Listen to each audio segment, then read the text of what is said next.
Hello everyone, welcome to Leadership 101. I do hope you're having a good day. Thank you for joining me today. Please feel free to subscribe, to share, to like this video. I would love to hear from you. Leave your comments. If you have any questions, any suggestions, please leave it in the comments box. I'm going to be providing you with training today, and our topic for today is leaders go first, and this is a leadership principle that is based on the story of the biblical narrative of David and Goliath. David was just a shepherd boy at the time, but he was up against a formidable champion, and his name was Goliath. Goliath was quite a strong man, very strong, so strong in fact that he was able to wear a coat of mail that weighed 5,000 shekels. Now in today's measurements, 5,000 shekels is approximately 57 kgs. So if you think about 10 kg bag of rice, maybe that high, and it's quite heavy. I struggle to carry 10 kg by myself, but he had the equivalent of 5 of those types of, like 5 bags of a 10 kg bag of rice. He was carrying all of it in just his coat of mail, and he also had to hold other things like his shield, his spear. So he was a very strong man. David came on the scene at a point when this champion was taunting the people of Israel. And although David did not actually hold a leadership position at the time officially, there was that leadership instinct in him that made him go first. So if you're a leader out there and you're facing a situation that you find challenging and you perhaps feel overwhelmed by it, some leaders might choose to send others ahead of them, send their constituents ahead of them. But great leaders make the decision to go first. There are various things that can help you to make that decision to go first. One of them is if you identify a noteworthy cause. Identify a cause. It could be anything.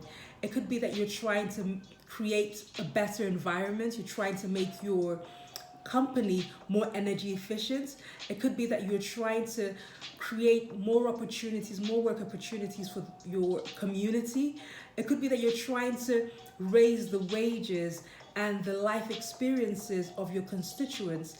Identify a noteworthy cause, and that will give you the fuel that you need to tackle whatever the issue might be that you're facing. It will give you the fuel that you need to tackle it and to go first. Instead of sending others ahead of you, then you can go first. Another way to sort of prepare yourself to go first is to review past experiences. Life is almost cyclical. Life is interconnected, it's interwoven. Your experiences are interwoven. And although you may not necessarily identify what the links and the point of connectivity may be at one particular time, if you were to take the time to look back and review your experiences, you'll find there are some patterns. You'll find that there are some lessons. You will find that there are some challenges that you fought successfully in the past. Review those past experiences, take the lessons from them, review the strategies that you used to overcome those situations, and then consider your present circumstance, and then you can perhaps pull certain strategies and amend it and utilize it in your current situation. No one situation is exactly the same, so there will definitely be amendments that you need to make. But my point is, you can always draw wisdom from your past experiences. So identify your past experiences and let that inform the decisions that you make at your present moment. Another way, the third way that you can actually motivate yourself as a leader to go forward, to go first, is by using tested and tried tools. When you are up against a champion, when you are up against a formidable challenge or formidable opponents, that is not the time to try out new things, because there could be a lot at stake. The livelihoods of your constituents could be at stake. Stakeholder interests could be at stake. Consumer experiences could be at stake.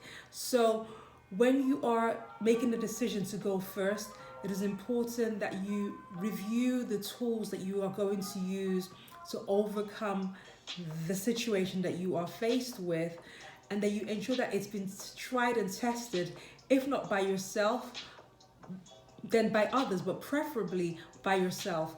When you review your past experiences, you should be able to pull out certain tools that you used in the past and utilize them in your present moment. When you do that, it gives you confidence to go forward, to take the lead and to go first, so that your people can also follow you with confidence.